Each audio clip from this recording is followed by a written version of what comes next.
안녕하십니까. 주말 잘 보내셨습니까? 밝은자리 연구원 원장 김원장입니다. 이번 영상을 하나 보여드리겠습니다. 천하대명당 선인 독서형의 아주 아름다운 형국입니다. 신선이 책상 앞에서 책을 읽고 있는 듯한 보배로운 형국입니다. 그리고 이 형국이 아주 이상적이고 이곳에 대명당이 있다는 사실을 삼국시대부터 알려진 것 같아요. 그래서 이 밑에 보면 아주 큰 묘들이 있습니다. 지금 화면엔 잘 안 나타나는데요. 삼국시대의 묘들입니다. 그리고 여기 중앙에 보이는 이 자리는 고려 말의 어떤 관료의 무덤입니다. 그런데 그의 아들이 조선 초에 최고의 문신이 됩니다. 그 말은 이 묘를 써서 문신이 탄생한 게 아니에요. 이분의 아버지나 할아버지, 그 문신의 할아버지나 증조 할아버지가 대묘에 이곳이 아닌 대묘에 계셔서 그 아들이 대학자가 탄생한 것 같아요. 이 묘는 마이너스 1, 2에 평범한 무해무지한 또는 무해무득한 그런 자리입니다. 아마 그 조선 초기의 대학자가 천재 학자가 아마 돌아가셔서 명당이 묻히지 않았다면 아버지 묘가 명당이 아니기 때문에 아마 그 손자들은 그냥 평범한 사대부 집안이 됐을 겁니다. 이곳에는 무덤이 참 많습니다. 산세가 좋고 형국이 좋아서 아주 큰 집안에 큰 무덤들이 아주 많습니다. 이게 묘터들이 아주 웅장하고 큽니다. 자, 여러분, 이곳에 선인 독서형의 대명당이 있습니다.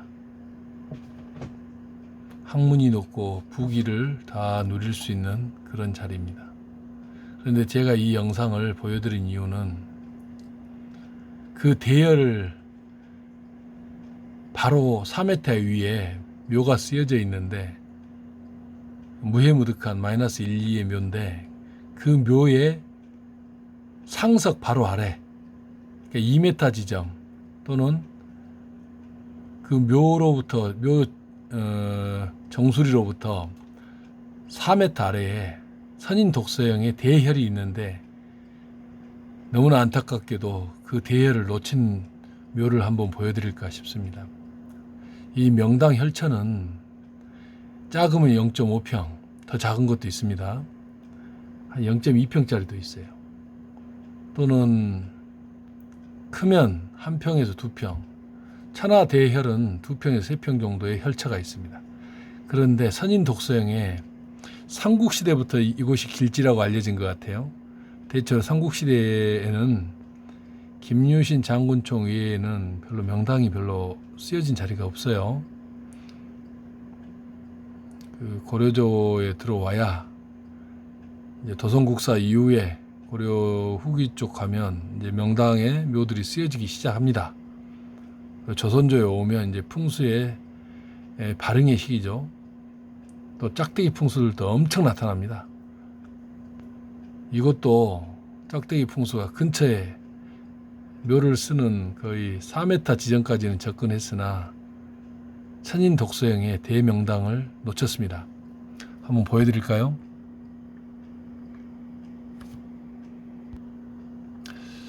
일단 형국부터 그리겠습니다.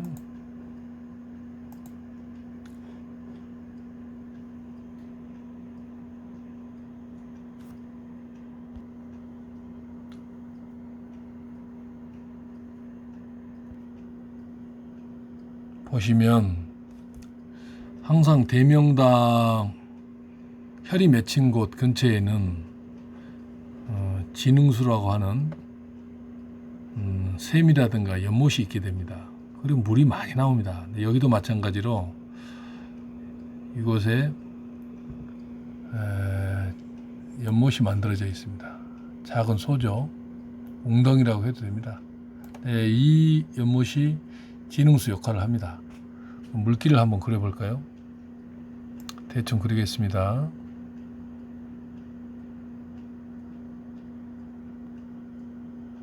이렇게 흐르면서 큰 하천과 만납니다. 이게 큰 하천입니다. 이렇게 큰 하천이 있고요. 또 이쪽에서도 물길이 나온다고 보시면 됩니다. 이렇게 나온다고 생각을 하시세요. 이렇게. 그러면 선인독서형의 대명당은 어디에 있느냐? 먼저 그 대충의 장소를 그리겠습니다. 이곳이 선인독서형의 대명당 자리입니다. 저기 묘 하나가 그 안에 보이는 것 같죠? 선인독서형 대혈에 4m 근처까지 접근했는데 혈을 못 잡았습니다. 너무나 안타깝습니다. 이 조선시대 대학자의 아버지 묘도 많이 났습니다. 그 대학자는 이 아버지 묘 때문에 태어난 게 아니고 이분의 이 아버지의 할아버지나 증조 할아버지 묘의 영향으로 그 대학자가 탄생합니다. 천재가. 그리고 이 선인독서형의 대명당의 형국을 한번 산세를 한번 그려볼게요. 산세는 보국을 한번 알아보기 위해서 그리는 겁니다. 그리고 선인독서형이라고 하는 것도 형국을 보고 이름을 짓지 다른 이름을 지어도 아무 이상이 없어요. 이 실체 혈자리가 대혈이냐 아니냐 마이너스냐 플러스냐가 중요하지 이 이름은 기억하기 좋게 형국을 그냥 붙이는 거예요. 형국의 이름이 모든 것을 좌우하는 게 아닙니다. 그냥 참고로만 삼으세요. 자, 선인독서형의 산세도를 한번 그려보겠습니다. 이게 등고선을 따라서 이렇게 내려옵니다.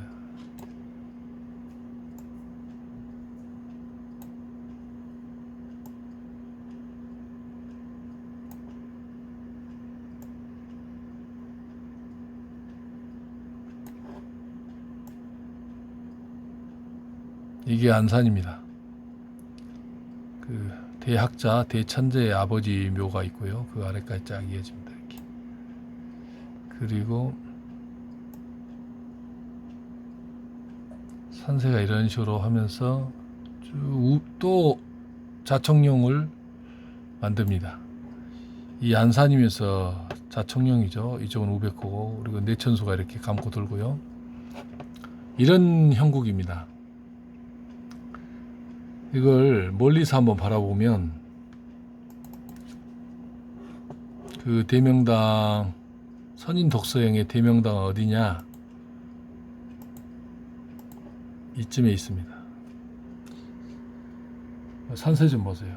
이게 자청룡 자락이고 여기가 주산이고요. 뒤에 병풍처럼 또 산이 조산이 감싸고 있죠. 이게 우백호입니다. 여기가 이 주산의 몇 자리입니다. 여기에가 대혈이 있습니다. 이 범위 안에 대혈이 있습니다.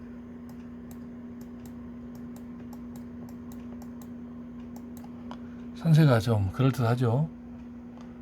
요 뒤에가 조산, 이게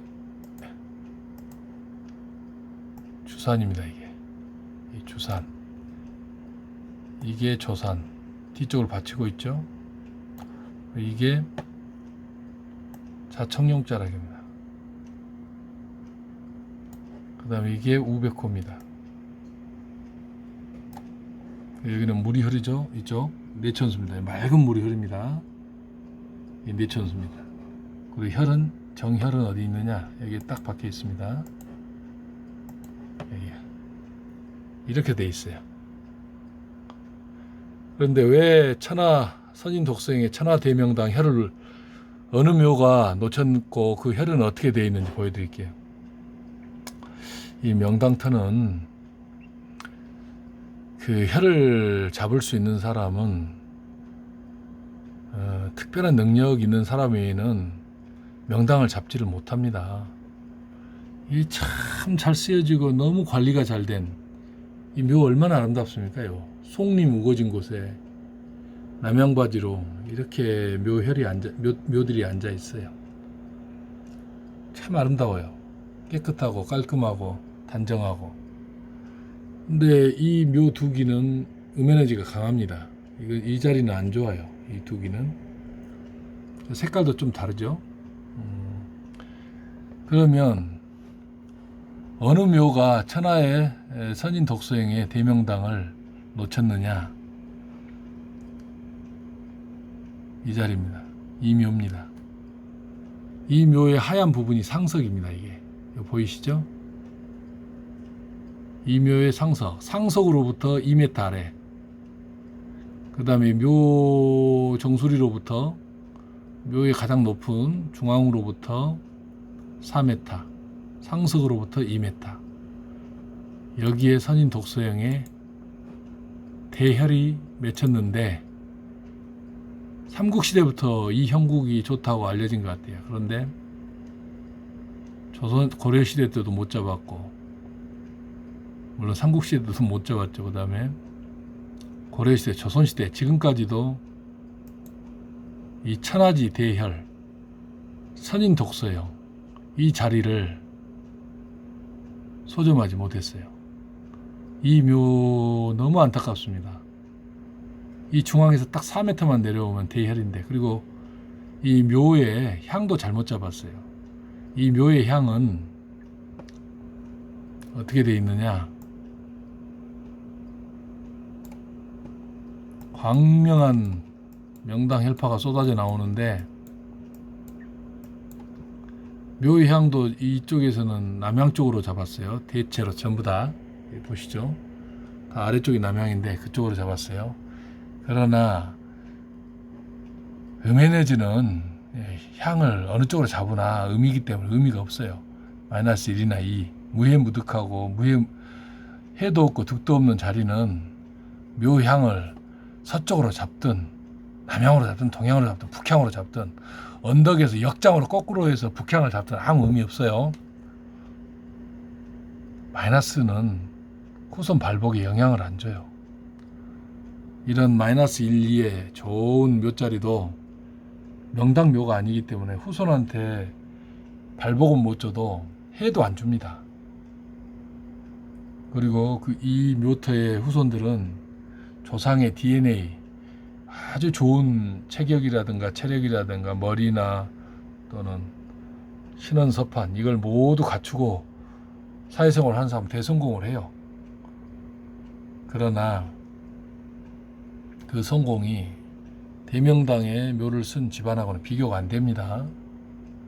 재벌과 그냥 구멍가게라고 보시면 돼요.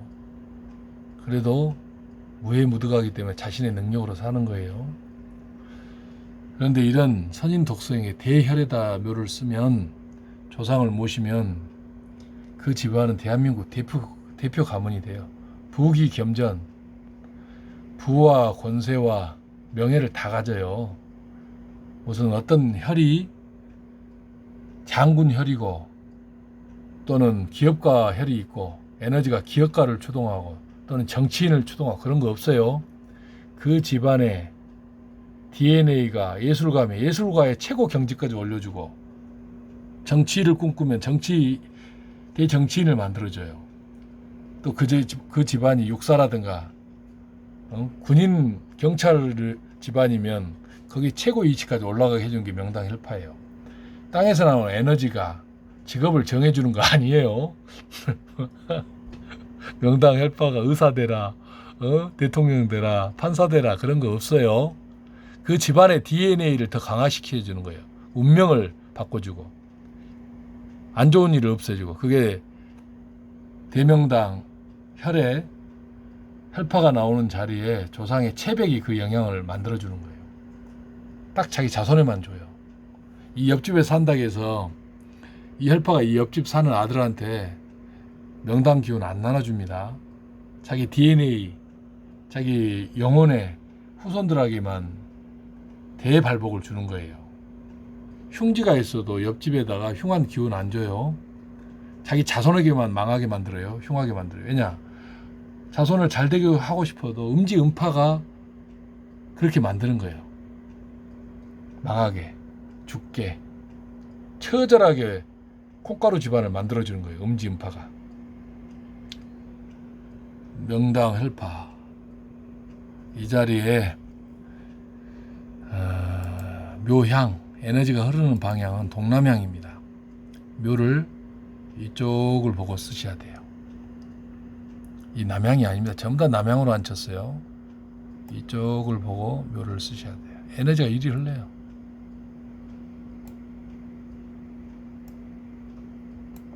아, 잘못 그렸어요. 이쁘게 안 그려지네요.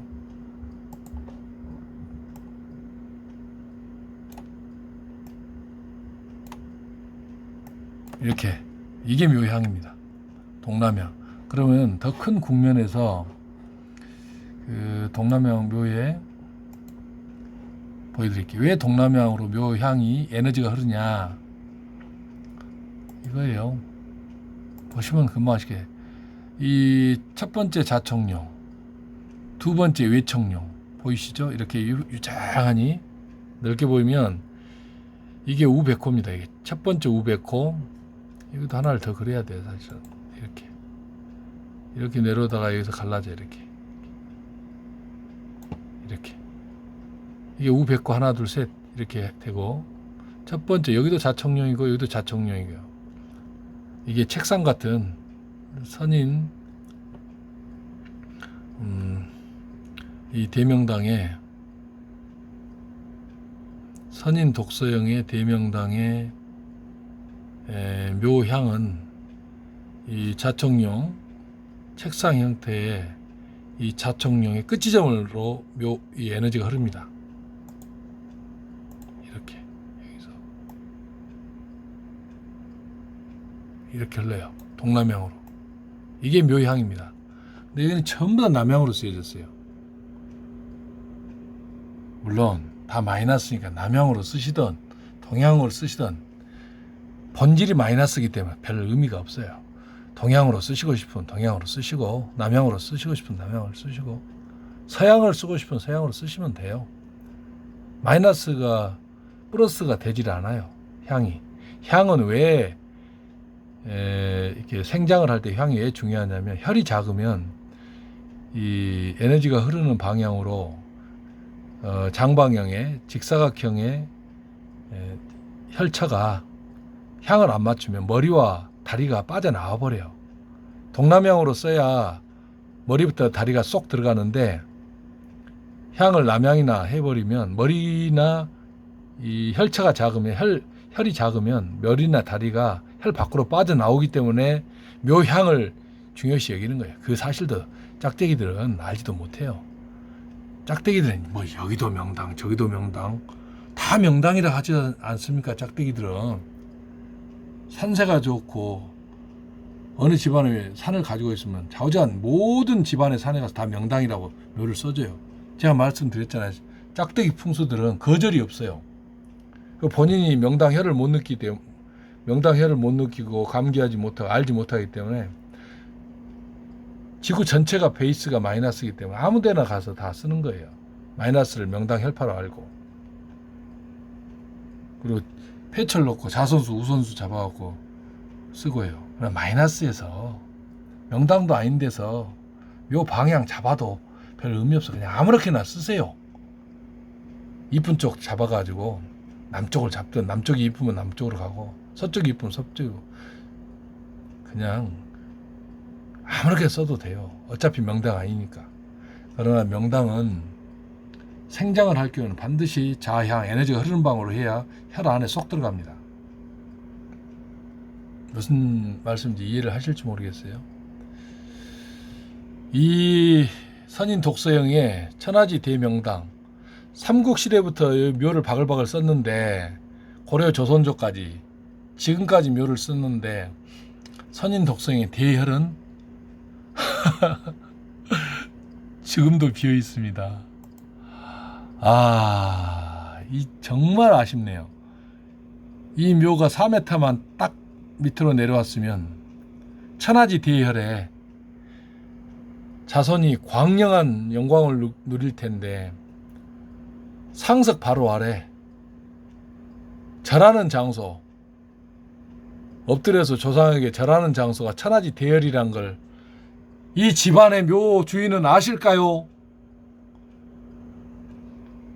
이런 오호 통제라, 어찌하면 좋을까요?